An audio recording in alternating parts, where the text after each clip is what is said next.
Well, welcome back, everybody, to another Learning Tech Talks, where we are exploring the landscape of all things technology. I am looking forward to today. I look forward to pretty much every one of my episodes, but this is on one of my favorite, which is a long list of topics. But when it comes to digital adoption and what that means, but this is mixing that with another one of my favorite topics, which is frontline workers, the often overlooked population of the workforce that is actually one of the most important. And so we're going to talk about where that intersects, why that matters, and what we can be doing about it. And this is going to be a great conversation. So I'm joined by Justin Lake with Skyllful. So thank you for being here, and I'm looking forward to get started with this. Christopher, thank you for having me. I've been a long-time listener of the show, first-time guest, and excited to be here and visit. Well, there you go. And we were nerding out about content creation backstage because you have a podcast as well. So there's something about talking with other creators that gets a little bit nerdy. But we kept that conversation backstage, so we won't. It is, and we have more to talk about after the show as well, I'm sure. That's right. That's exactly right. But let's jump right into it, because when we say, well, first of all, I think we're going to need to do some definition up front in two ways, because digital adoption and frontline worker can be very ambiguous categories, and what they mean to someone may be very different from what they mean to something else. Yeah. So let's start with the digital adoption piece, and then we'll get to the frontline worker, because I think by defining those two, we're going to be able to just jump off into the deep end of the pool real quickly. Excellent. So when you think about digital adoption, because you can maybe start with your origin story, I think that'll help articulate this rather than some industry standard definition around it, because I think stories tell a better picture. So why don't we start there? I love that. Yeah, and the digital adoption platform space is an interesting one in the definition. So yes. I think it'll make more sense if I go back. I appreciate you giving me an opportunity to talk that through. So I actually began my career in the mobile technology space. For the better part of 2 decades, I was helping large companies design, deploy, and support large-scale mobile technology solutions for frontline workers. So this was a lot of work around aviation, where many of their employees are frontline workers doing things actually out in the front lines of their business, food and beverage distribution, retail, field service. So all of those are industries or segments where a disproportionate amount of the workforce are out in the front lines doing work somewhere in the field or out in a facility. And with that background, as we were helping these companies roll these solutions out, they would allocate millions or tens of millions of dollars to roll out technology to thousands or sometimes tens of thousands. Well-intentioned, good reasons too. Absolutely. And what would happen is we'd go back after the fact and say, so how's it working? How well is it working? And they were always positive conversations. Great. Everybody's using it. It's changed the landscape of work. Sarcasm alert right there. Yes. So that was the frustration, is most of the time there was extensive planning that went into picking just the right device and just the right accessories and just the right software and just the right workflows. Very little time was spent thinking about how we're going to train them and then support them on day 2 and beyond, and make sure that we really get the engagement that we need. And in preparation for this session right now, Christopher, you and I talked about, the fact that IT often owns the responsibility of the deployment of that technology, but it really shouldn't be their responsibility.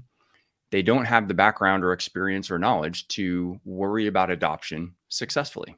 And so they often don't, and it often gets overlooked.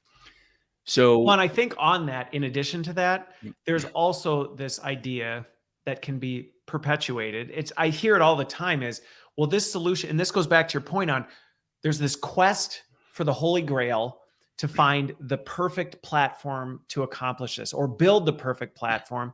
And that can lead to a mindset of, this is such a fantastic product, or it's so well designed, the UX is so intuitive, it doesn't need that. People are just going to use it because it's just so intuitive and so easy, and it so solves their problem. They're just going to do it. And again, I think that's one of the Achilles heels of that, is then you end up in this conversation of, well, why didn't it work? Well, maybe we got something wrong. We need to go buy another solution or retune the UX because that must be it. And as a learning professional, you just go, wait, no. Like, there's a whole lot more going on there. And they end up spending twice as much money and twice as much time trying to get it right after the fact. I have just I think it's a funny story that I was talking to an executive. I'll save the proper names, but outside of a work context, it was a personal context. We were doing some volunteer work. I ran into this executive for one of the largest food and beverage manufacturers on planet Earth. And we happened to get into talking about, hey, what do you do? What do I do? We had that conversation. And he told me that they were in the midst of rolling out new technology to all of their delivery drivers. So of course my ears perked up. This is my space. And I said, oh, what are you rolling out? How are you planning to ensure that they all use the technology correctly? Literally, this is a quote. He said, well, we're rolling out iPhones, so we don't need to worry about that. Yeah. And it speaks to just the problem that you're talking about. Well, what's really interesting, I think, as a follow-up to that story is I ended up talking to several people inside that organization in their OCM and L&D roles who all said that that was obviously not true. They were rolling out iPhones, but they weren't getting just perfect adoption right out of the gate. And really what we've come to realize is, particularly with frontline workers, there's this inseparable connection between the workflows that those men and women are doing in their job and the technology that large companies are now pushing to the edge of their workforce. And so when you have that combination, it's not just about the tech. It's not just about are the buttons easy to read and is the UI easy to see and kind of figure out. It's connecting all of that technology back to the work that these men and women have to do and understanding that context. And really, probably more important even than just the knowledge, it's giving them the confidence that they need to be successful in that role using that technology. It scares them. Many of the frontline workers in the global economy get very nervous about the implementation of new technology. They feel threatened by it. They feel vulnerable that this technology is essentially being designed to eliminate my role in the future. I mean, we see this happening with generative AI right now. Yes. People are in many regards terrified of it. Yes. Under the impression that this technology is basically building a foundation to eliminate the need for me to do my job type of a thing, which there is some truth in that. Sure. But not necessarily. And I think that's where that adoption piece comes into play, because if you don't address the adoption piece right, that's the vacancy you're leaving in the conversation, and people don't fill that vacancy with good things. Yeah. And as a result, like you said, they just go, I'm staying away from it. Caterpillar makes big backhoes so that, men and women don't need to dig holes with shovels anymore, right? That's a great innovation that's come around over the last 100 years, but there's still plenty of open positions in the construction industry, right? Yeah. So things are going to shift around a little bit. And I think part of ensuring and to that point, I don't think anybody's complaining about having to use a backhoe or a bulldozer for something that they used to have to manually shovel for. That's and I think that's one of the things. And Leah, you mentioned this, and I think this is really important. It is helping explain to them why they need this stuff and helping connect those dots. And I think that's exactly what we're getting at. And when you look at it through just a purely technical lens of, well, this app does this. Yes.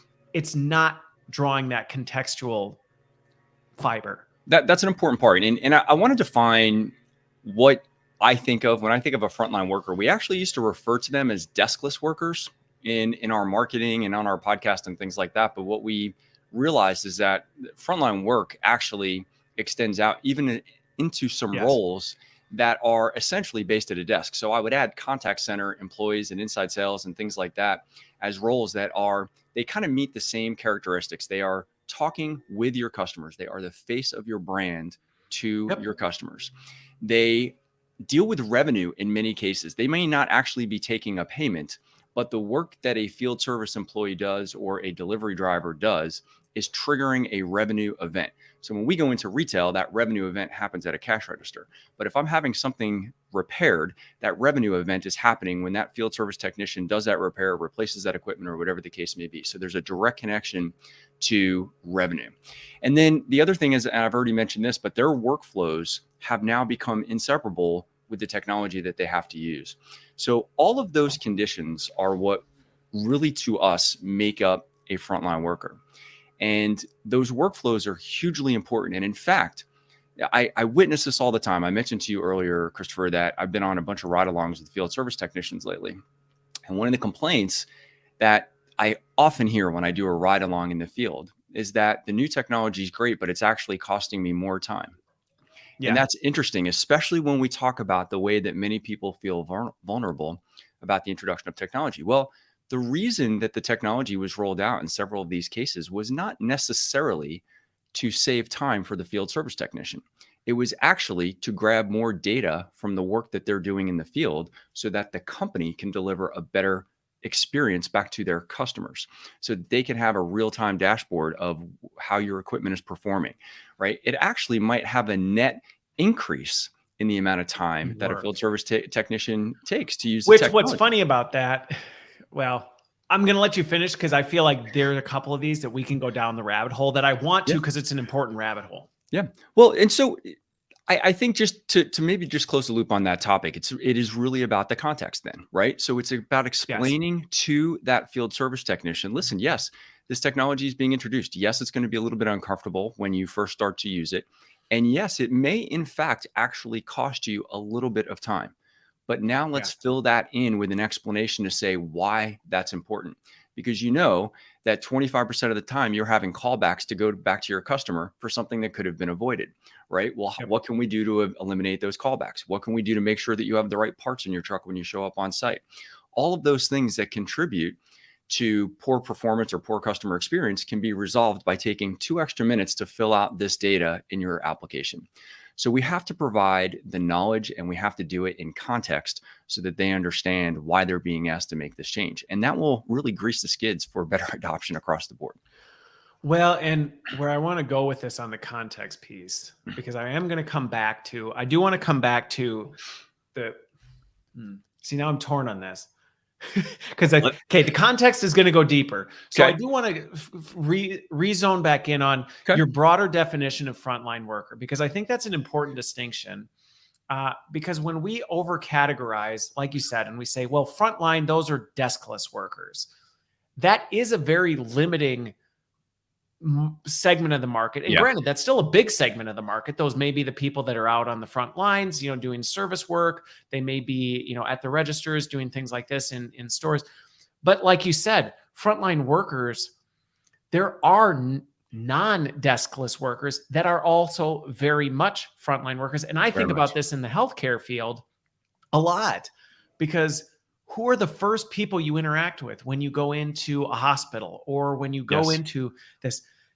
They're sitting behind a desk. So to say, well, they're not actually frontline workers. Actually, you're writing off a huge percentage of the population who they're struggling with a lot of this stuff, and they're dealing with a lot of similar challenges that the frontline workers are, that are deskless. That is different from like the corporate kind of behind the scenes running the COE type of a thing. And it's not completely unique, but I think there are these different market segments that we have to think differently about. Well, so I'm one of those people that mischaracterized the frontline workforce as being entirely synonymous with deskless. And very fortunately for us, it was our customers who began to expand our view of that a little bit. So my background was in mobile technology, and I saw this problem existing in mobile technology. And our team said, why don't we divert our energy to trying to solve the technology adoption problem in this space instead of just adding more and more tech solutions for them to adopt? And so that was really the origin of Skyllful, saying, how can we create a platform that helps these large companies that want to get better adoption from their mobile technology ensure the success of their frontline workforce and therefore the success of the project. So that is around the origin of Skyllful. We started as a mobile only solution with a field first mentality. And we wrongly believed that the problem only existed in the mobile side of things, right? And it wasn't until we were bringing this product into the market and we started, meeting with some of these large companies who said, yes, we do have this problem with our field service team. Yes, we do have this problem with our retail associates who are using, iPads on the store floor. But we're also having this problem with inside sales and customer service. Can you help us with those folks as well? And that kind of caught me, I'll admit, it caught me by surprise, because there are so many technology platforms on the market today that provide a digital adoption, solution around desktop applications in a browser. What we learned from that experience, and you've actually had some amazing guests on your show that come from the DAP space, and we hold them in very high regard. They're obviously doing amazing work for browser-based applications and some of that in the moment support. But several of your guests have actually described the traditional digital adoption platforms as if they are GPS navigation for your enterprise apps.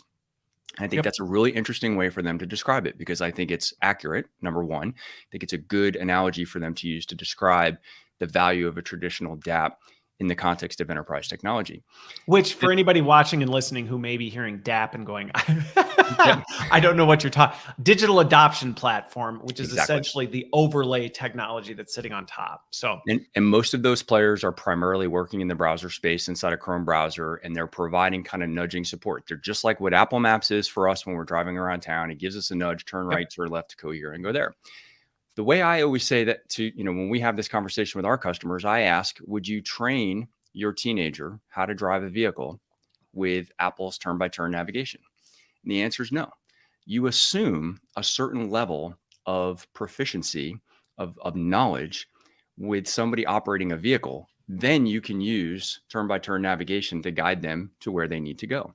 Yeah. But if we're educating somebody from the ground up, assuming zero knowledge of how to use this system, which in most cases, you're coming into a large enterprise, you're going to be working in a contact center or in a field service role, you've never used this software before. And even if you have used that brand of software, you've never used it implemented the way this enterprise has. No. Right? Yeah, because no matter how much a SaaS is only configurable versus customizable, the way organizations configure and even their business processes, it goes back to the workflows. So distinct. It's like, yeah, it doesn't. The workflow and the tech go together, right? And that's why it's so incredibly unique. So sure, they could be going from Salesforce to Salesforce, but it's company A to company B, and it's like a completely different environment, right?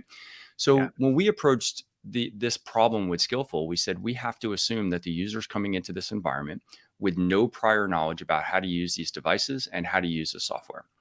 So really the competitor for Skyllful is not one of the traditional digital adoption platforms. It's actually training environments set up.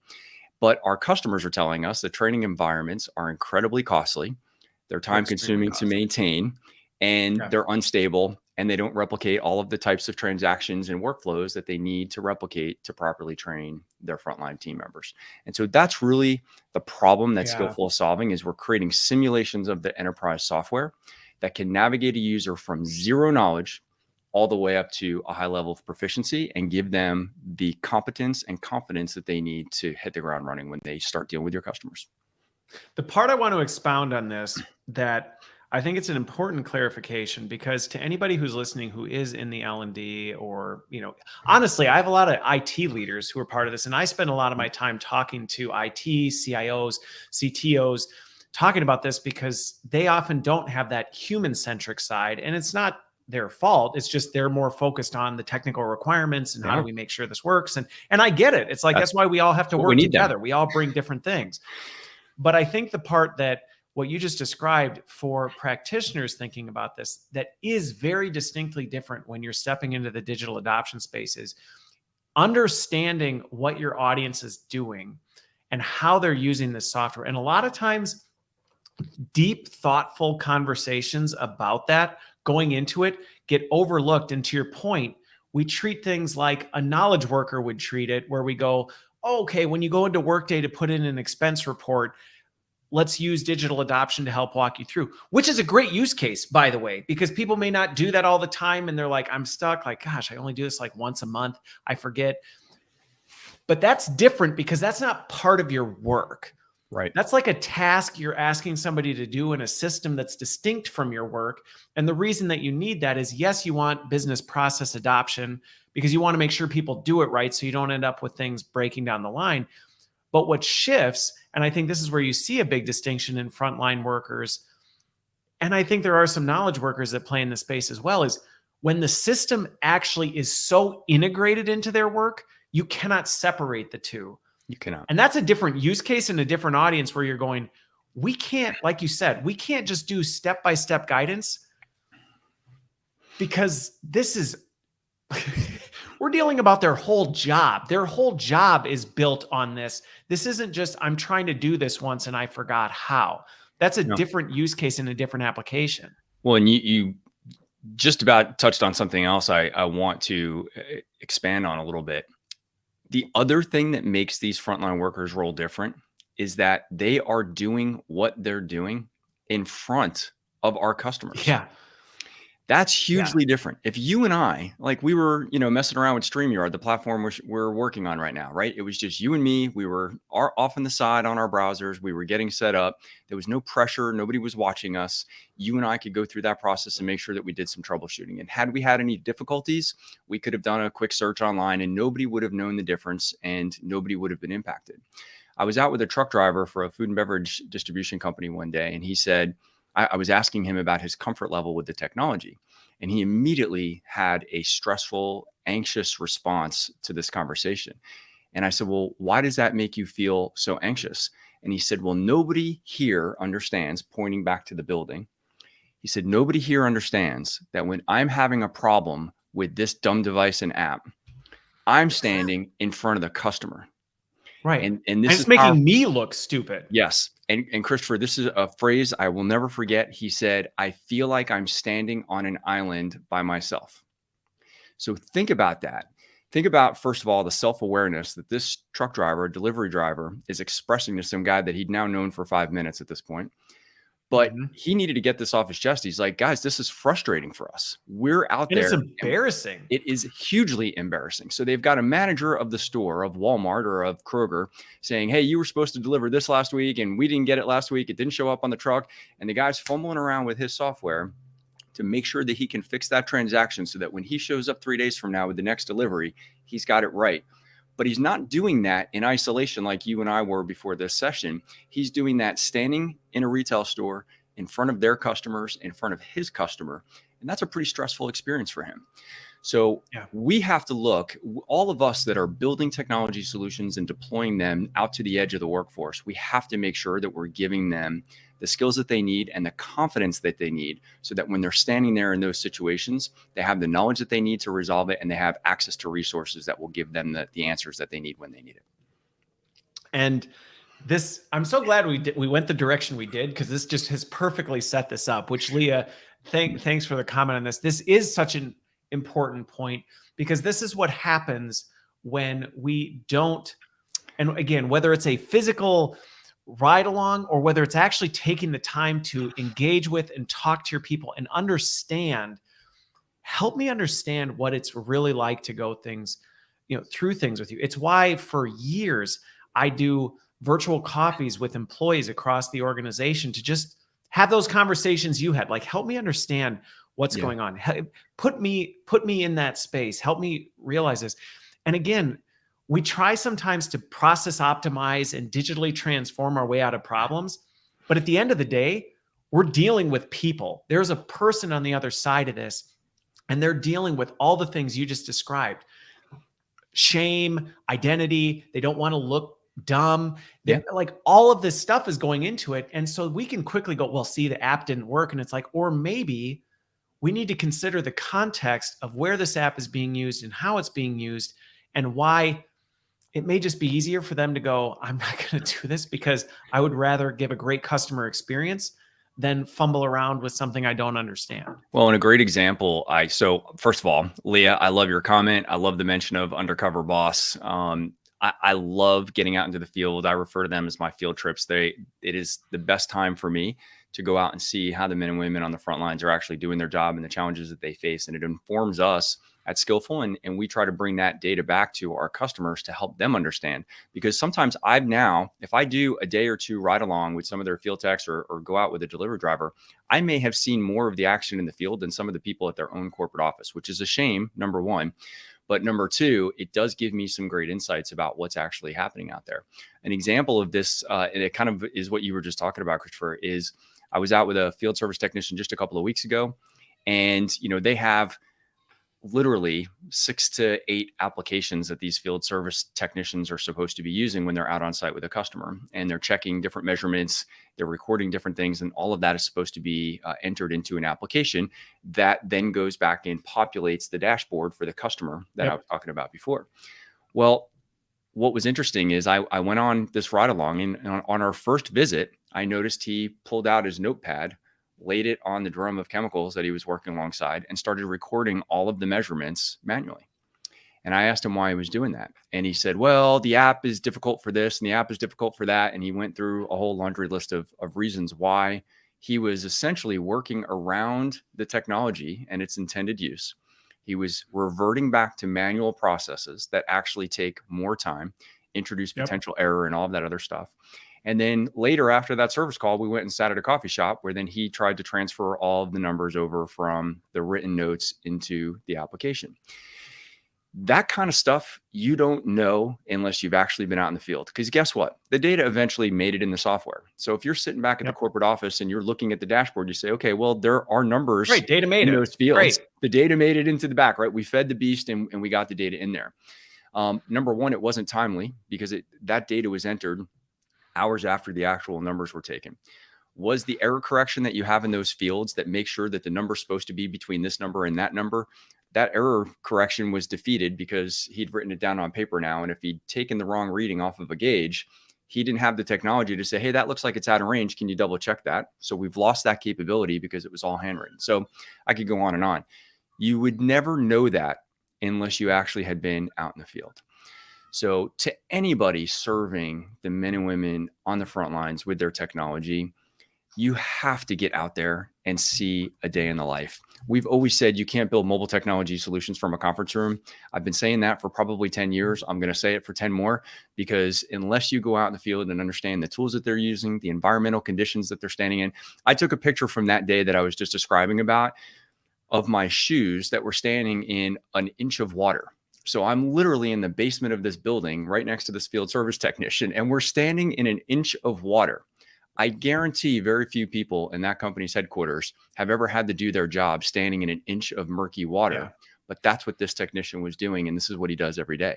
So what are the things that we can learn from his or her experiences when we're out there doing those observations? And what are those insights we can bring back in to say, how can we ensure in this context now that they can be successful with the technology tools that we're investing in? Well, and on that front, and then I want to jump to another one that I'm going to push. It may come across as a challenge to this, but actually I think it's an encouragement to folks, because what I've heard and experienced with this is that sometimes people look at that and go, well, I just can't always do that. Mm-hmm. And to me, the other thing I've seen with that is I've seen people do that and not get the result you just described. And to me, this is deconstructing what's actually happening when you're on that ride along. Mm-hmm. Because to me, that's one of those things where it's like, you can go follow people around and have it be a toxic experience for those employees. And they dread you being there because you are burdening them. You're on their back. You're not listening to them. You're too busy trying to solve their problem for them, instead of going into it going, I'm here to listen and observe and have you share this with me. And I think that's almost more of a mindset thing, an approach you take, because listening to you describe what you did on that, I've seen people go on site and then I talked to the people after and they hated it because some corporate blowhard shows up, thinks they have all the answers, tells everybody what they do, is critiquing everything, and then coming back with another, swirl of great ideas that they're going to then push out. And I think that's one of those things where we have to be so careful and go, are we actually looking through the lens of, you know more than I do? Yeah. And I'm here to empathize with you and listen carefully and see instead of fix your problem, so that I can really stand in your shoes. Going back to your point, standing in the shoes, literally, whether it's physically or not physically, that should be the goal, instead of, how, and I think that's where we can get creative with some of this for people who may go, well, I just never had the opportunity to do that, so I guess I can go like this. Like, no, there are ways that you can stand in their shoes, whether you physically stand in their shoes or not. Yeah. Christopher, it's interesting to hear you talk about that, because perhaps I've developed some best practices that I've taken for granted that I hadn't really thought much about. Because I have been doing this for a long time, going out into the field to see, the activities and how they're being performed. One thing I think I almost always do, but I know for certain that the 6 I've done in the last 60 days, I actually had a prep call with each of those people, or at least a quick 30-minute session before we actually left the shop or left whatever our start point was for the day. And I said, here's what I'm here to do. First of all, your company cares enough about you to let me spend a day with you. The whole reason that they're doing this is because they want to get another set of eyes and ears on how things are going in your day. And it's all the things that you just talked about. I'm not here to critique your work. You know more about doing this function than I'll ever know, but we can't help you unless we get some greater level of understanding about the challenges that you're facing and where you have those obstacles. And I'm telling you, you may not feel like your company cares a lot, but the fact that I'm here is indication that they do. It's an indication it that is exactly they're investing right. in this. Right. And so we start the conversation. I won't go through all the details of that, but I also make a commitment to them that I am not going to share anything about their workflows or their workarounds that they don't want me to share. And I have had experiences where they say, hey, listen, I know the company really wants me to do it this way, but I do it this other way. So what I do, because I'm going to honor the commitment that I've made in the field, is I look for other ways to kind of talk about when I get back and kind of do a readout of my day. Sanitize it to protect completely, to protect, your source while still addressing the problem. Exactly. And so I think that's really helped. And it didn't occur to me that maybe others haven't really developed some of those practices and maybe they come out a little bit too aggressively. But as you described that, I said, yeah, I can imagine that happening. And it actually, what you just described leads us into the next point, which what you just described there is the human-centered context you provide to doing that. Right. And absent of that, some consultant shows up with a clipboard, riding along with me, looking at what I'm doing. That is not going to be received as this company cares about you. They're invested in you. We want to do this to improve and tweak and adjust this kind of thing. And without that context, it's, big brother's sending a consultant in to look at what I'm doing and take notes on what I'm not following. And I'm going to get written up and and it may not even be that, but I think this is what we're getting at, is this context, which ties into digital adoption so tightly, is that, here comes another app that feed data back to the machine to decide where they can optimize my job and all this stuff. Yeah, if you don't give the context like you just described for that ride along, that's exactly what's going to happen. Yeah. I do one other thing. This is just a little tip. I didn't think we were going to be talking about these things today, but I think it's funny that, maybe I've just developed some of these habits, as I said, without even really being aware of it. I always ask the people that I'm writing with how they dress for their job. And to the extent possible, I try to kind of get close with my attire to how they're going to dress. Now, I haven't worn like a jumpsuit for a field service technician or something like that. But, if they're wearing safety vests, I want to wear the same safety vest that they're wearing. I was out with a set of field techs the other day. They wore slacks instead of jeans. So I made sure to wear slacks on all of those ride-alongs. And the reason that I do that is I don't want to look different to their customers than they do. I want to look like one of those guys to them. And because I don't want to show up with a sports coat on and look like a corporate suit, right? Coming in and have this person be going back to what you said before. Yeah. It's embarrassing to be on your iPad and struggling with the thing in front of a customer. It's embarrassing to have your boss is following you. Yeah. It's an embarrassing thing. And this goes back to thinking we're dealing with people. Right. We're dealing with people. And so we have to take all these things into account when we're like, this is a human being on the other end of this. Right. And how are they experiencing that? And our job needs to be to prop them up, to make them feel better. Here's the thing, Christopher. If you've never spent a day in the life of one of these people on the front lines, we talk about them like they're some kind of pawns. We put numbers on a whiteboard or on a spreadsheet, and we talk about them as if they're these widgets that we move around in our supply chain. But as you and I have talked about now on the show for 30 minutes, like they are human beings that have. This is a human being. It is a human being dealing with other human beings. And we talk all about customer experience. It's one of the top 3 priorities of most CIOs around the world, is making sure their customer experience is solid. Well, the people that are the face of your organization to those customers are people too. And so we really talk about this inside our organization, that at the end of the day, we're a technology platform. We're a SaaS company. You can use all those other terminology, but we are people building technology to support other people. That's what we do. That's our ethos. And that's a really important distinction, because it also reminds us then that we have to go understand the people elements of this. It doesn't matter how many things we can automate and all the nifty stuff that we can do with pixels on the screen. What we really need to do is make sure that we're thinking of these a little bit harder to identify aspects of their world. And we need to, the confidence thing is the biggest thing for me. the number of times that I hear employees say, well, nobody told me how to do that. I don't know how to do that. It's really mind-numbing. Microsoft did a study last year of frontline workers. I'm sure you guys have all seen this, but I just have to repeat it because I think it was pretty powerful. 55% of frontline workers that were surveyed said that they got no formal training on how to use their technology. Now, here's what's interesting. I don't know that that number is accurate. I believe Microsoft got that data from their survey. That's not what I'm questioning. What I'm questioning is, did 55% of the employees really not get training from their company? I don't know. It seems a little bit high to me. I bet those companies feel that they had given them some training. But at the end of the day, those frontline employees came away feeling that they hadn't been trained properly in order to do their job. So it doesn't really matter. And that's what matters. That is what matters. It doesn't matter what matters.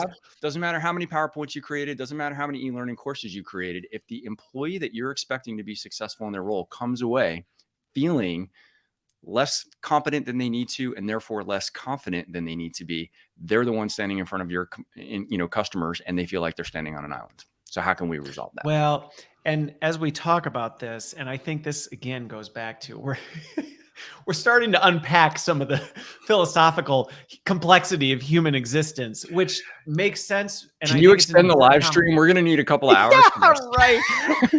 You said this was going to be like a Joe Rogan episode, and here we go.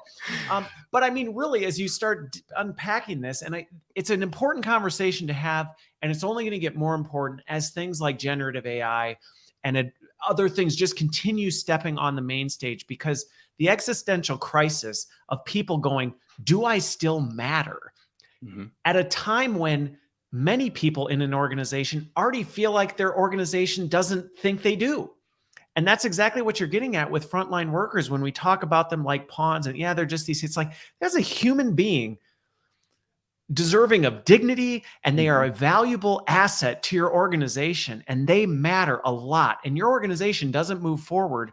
And just because maybe they make less than you, or because they're in a different position, they are no less valuable to your organization than the key executives at the top type of a thing. Different role, different responsibility. And that mindset shift suddenly fundamentally changes things, because going back to feelings, they matter. Going back to, it doesn't matter what the data says. And I think this is where, no matter how much we automate or optimize or AI gets involved with things, the contextual, and this is what we keep coming back to, that context matters. You got the best training suite of solutions, the best tech, the best adoption of programs that you have.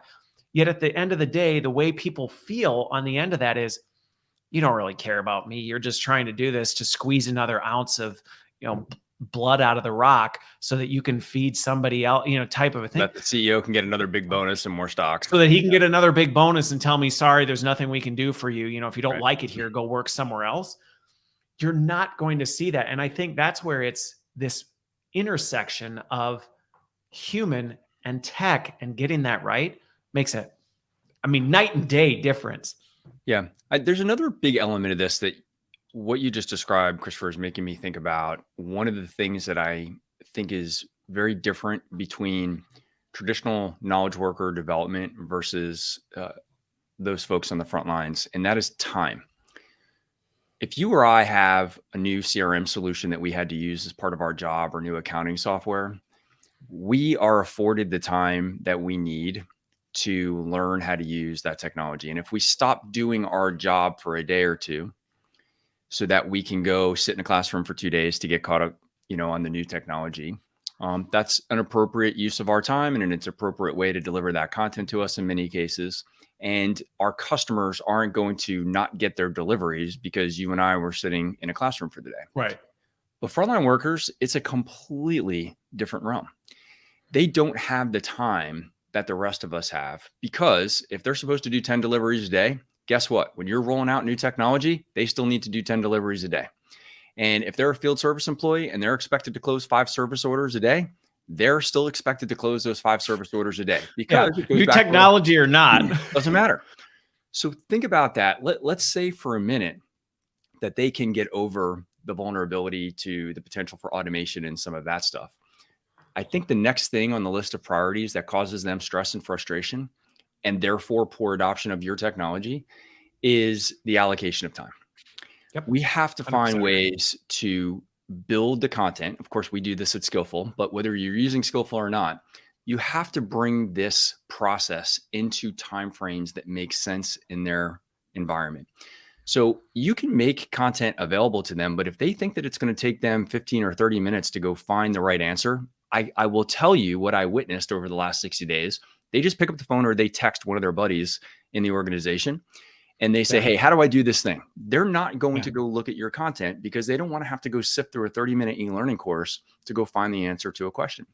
And so what's happening is and again, this is one of those things that you don't see until you can see it with your own eyes, but you go out in the field and you see that some of your highest performing field service techs or account managers or whatever that are in the field, they're the ones that are getting the calls from their colleagues saying, how do I do this? How do I do that? Help me. I'm in a pinch. They are the shortcut. They are the shortcut.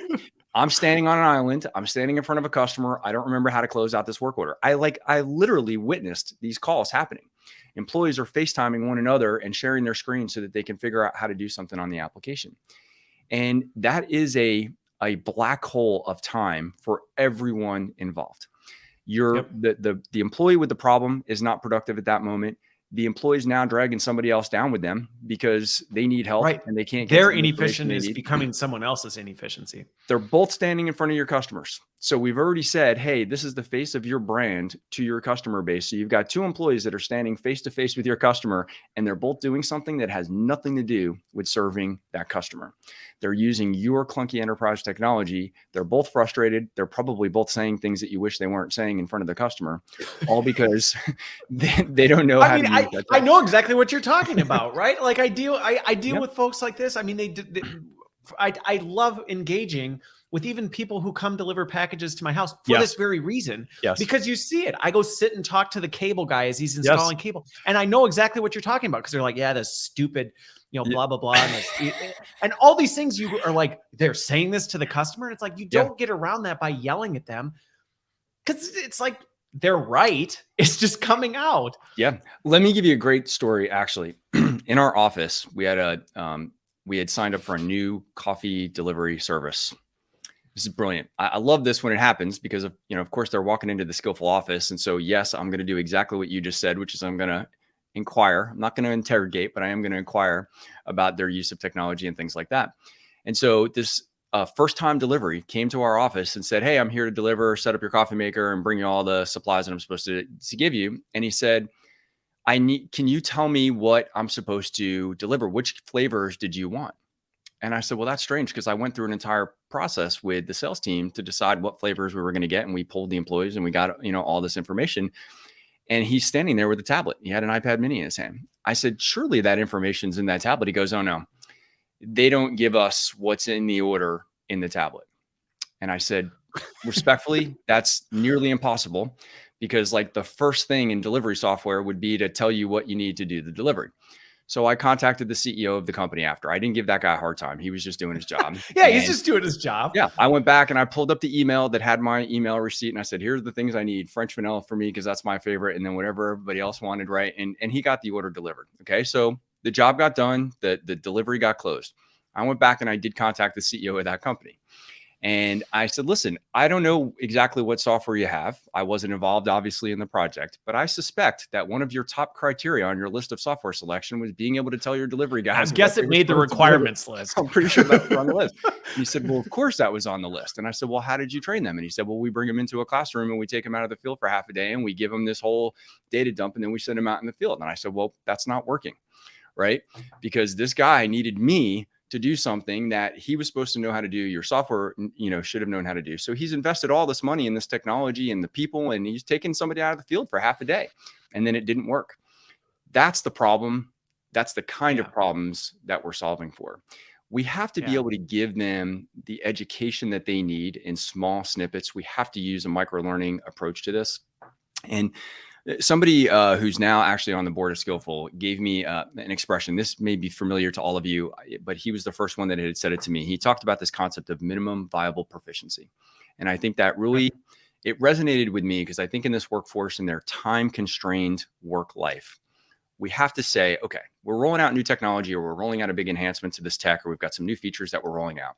What's the minimum viable proficiency that we can develop these people to have so that they can then go be successful in the software? And then what resources do we give them to go get the additional help when they need it in the moment, right?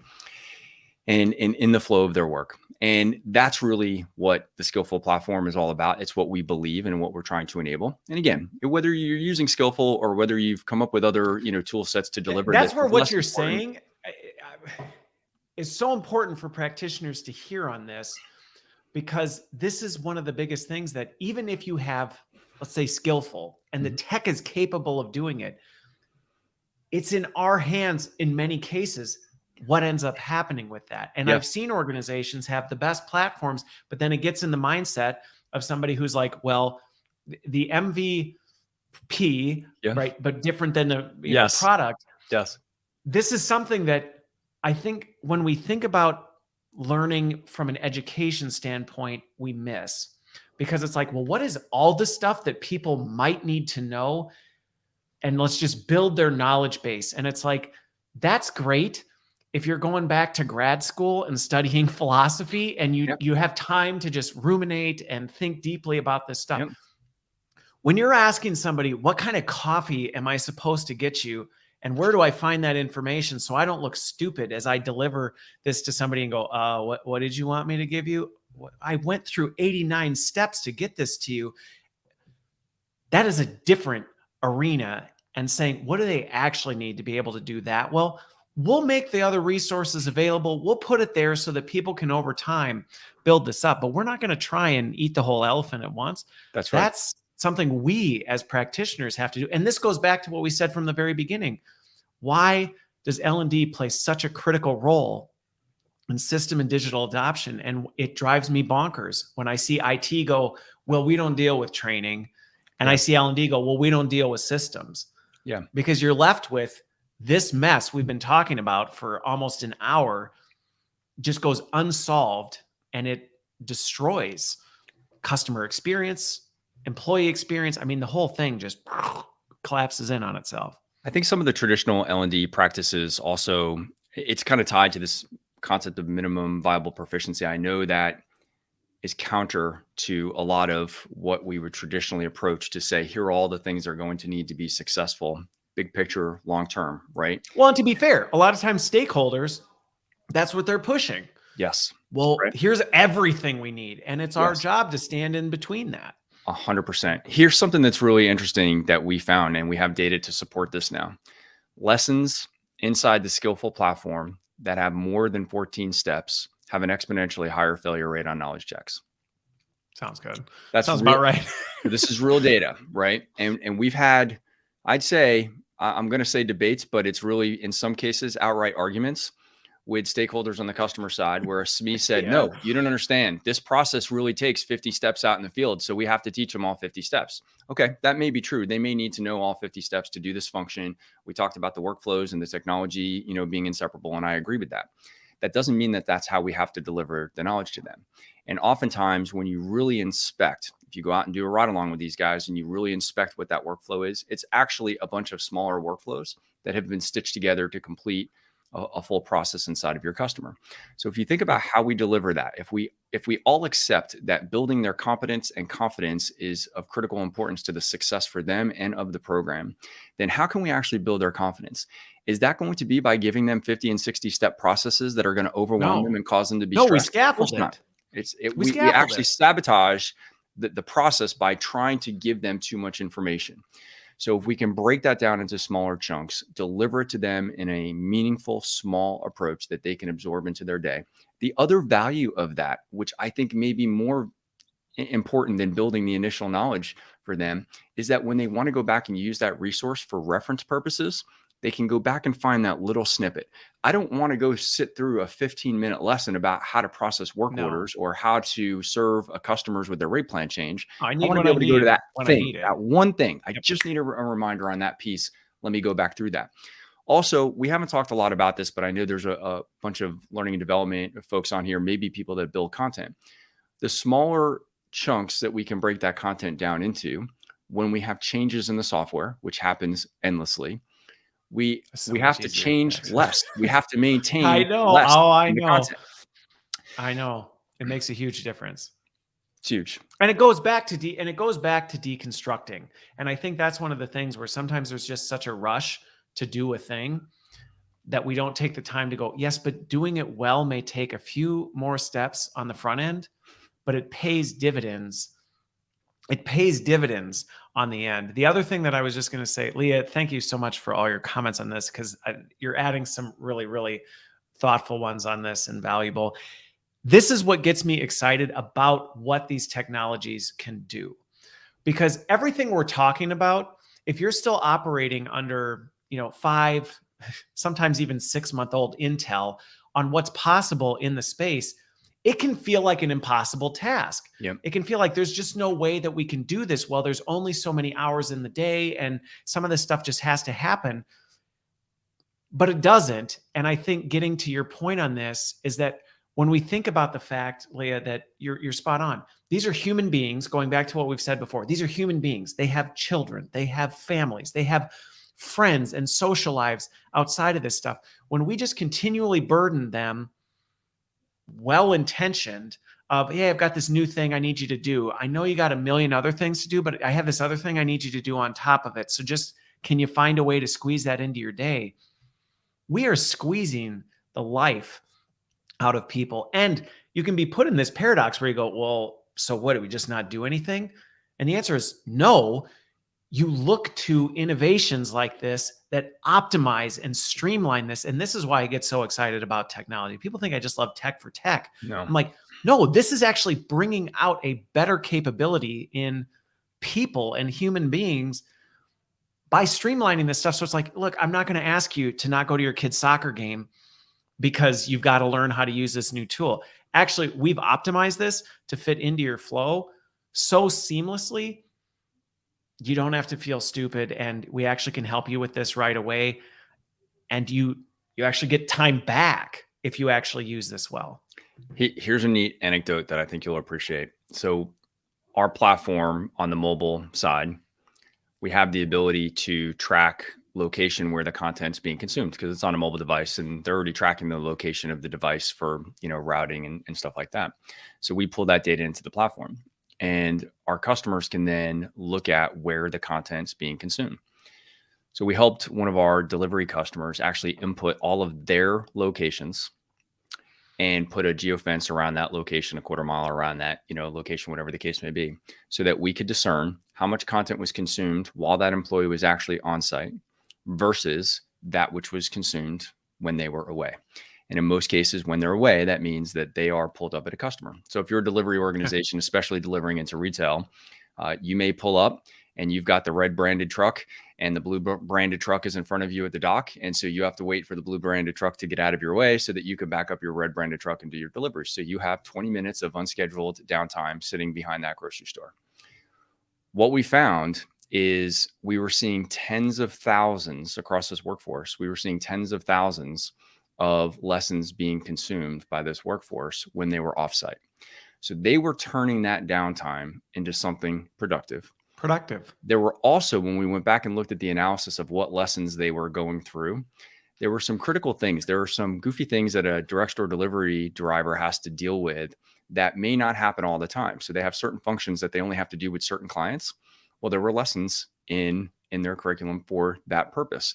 Those were the lessons that they were going into. So before they went in to see their customer, they were going back through the refresher to go get a lesson to say, before I get in there, I know this guy's going to ask me to do that return because last week he said he was going to have some returns. I got to do a return. I forget how to do a return in the customer order. Let me go in and see how to do returns before I walk inside. And that's amazing data for us to be able to bring back out. I knew that senior leadership in the organization would be thrilled that we were turning that downtime into something productive. But when you now look at that situation from the vantage point of the driver and say, we just gave the driver superpowers to be able to go get confident and competent about that thing that he needed to do before he walked inside to go see that customer, that's really profound impact of the humans. Huge. And we're helping to ensure the technology adoption. This is, I wrote a rather spirited post about this the other day because I was looking at some research, and I get really frustrated when I hear the argument, do we focus on people or do we focus on performance? And I'm like, Yes. it is a false dichotomy. It is a false dichotomy that you have to choose between it. No. One example I'll share that just, again, this is the kind of stuff that just fuels me up and why I do what I do is I remember, and this is separate technology conversation, but I was similarly had understand the workflow of field sales people. And one of the things I noticed was there was people were frustrated with Salesforce adoption. So yes, they had done some of the digital adoption stuff, and that was great. But then when I talked to some of these folks and went, when do you do this? Simple question. When do you actually do this? Because I had looked at some of the data and I noticed the data was at a weird time. It was at the end of the day. Yep. I'm like, oh, who wants to do Salesforce stuff at the end of the day? So I had the conversation with them and a couple people, and they just shared, well, I don't have time because I'm in the car driving between these things. Like it's a nightmare for me to do this kind of stuff.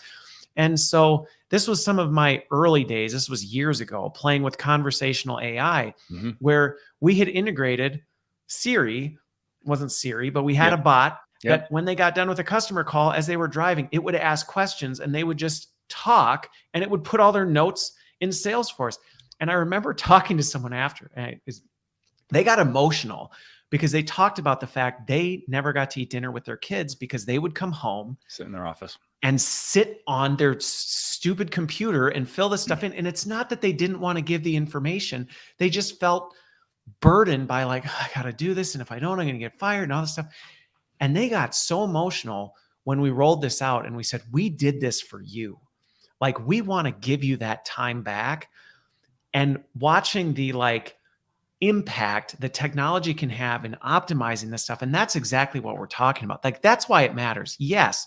Is it great that you can get better data and improve performance and improve customer experience and all this stuff?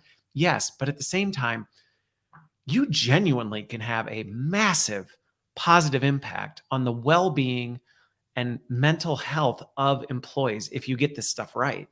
And the great thing is, if you do that, then the business benefits too. So you're not doing that. It's not even like, well, the business has to take a hit on doing this. And that's the beauty of doing it right. That's why these investments make so much sense. And that's why I think they're such an important element of what we do is really focusing on the people. Because at the end of the day, I've said this already on the show, but we are people building technology for other people. It's about the people that we have to get right. And whether you are Salesforce building the CRM solution or field service solution or whatever the case it is for those people. And yes, there's an element of asset management and customer, tracking and all of that kind of stuff. But at the end of the day, it's people using that technology, and the people are going to be around for the foreseeable future. So we need to continue to focus on this. And as you said, we don't have to do that to the expense of the business. We do have to look at it as an investment. But, I've interviewed on our podcast, we've probably interviewed something like 30 or 40 OCM change management professionals. And one of the things that they gave me an insight to that wasn't obvious to me until they said it is that we think about change management often from just, what's all the change that's happening in their work life. But you alluded to this before. That's not the only change. The change burden that we're all dealing with is paying our mortgage, our car payments, our insurance just went up, our property tax went up, our kids not doing so well in school, or our kids doing great in school and I can't get to the award ceremony, right? All those other things that are happening. And I know you have a lot of children, so you must deal with a lot of those changes at home. Yeah, I'm very familiar with that. So that's all real. So we come to work. It's real. And even if there's no change at work, we already are saturated with change in our life. Yes. And then we come in and say, oh, what do you mean? There's a whole new workflow that I have to do inside this application. Like, I just got this under my belt last week, and now you're telling me we have to change it again. So we have to make that process easier for them to adopt. And even if you don't listen to Christopher and I, and even if you don't agree that you should have empathy for the humans, do it selfishly because it'll improve the performance and the results of the company. That's the thing. Right? That's why I love this stuff, because whether you're talking to somebody who doesn't care about people and only cares about performance, it's like, you know what? I can have that conversation and hopefully bring them along for the ride. And for the person who only cares about the people, and you go, you know what? But I'm going to keep your other stakeholders happy, because guess what? Everyone wins when we get this right. Nobody gets promoted when you roll out new technology and you don't get the job done. So let's peel that back and figure out how to do it right. And you know, sometimes it seems like there's not budget on the front end of a project to do it right, but somehow we always find the budget to pay for it later when the project gets delayed and the scope changes. we find the budget to buy the replacement system that we have to. So let's just do it right on the front end. And if you've already been down that journey, maybe there's an opportunity to course correct, you know, before it goes too far down the bad path. Yeah. Well, I'm going to wrap us up because on that note, I think that's a great ending point, even though I feel like you said, I could just keep going for a few more hours here. But thank you so much for this, Leah, and those commenting. Thank you so much for all your engagement on the conversation. And I hope this has really given a deeper insight into what it really means to take a human-centric approach to blending technology and people and performance. So thank you so much, Justin. Thank you for the opportunity to be on today. Staying in touch. Have a great week, everybody, and we will talk to you next week.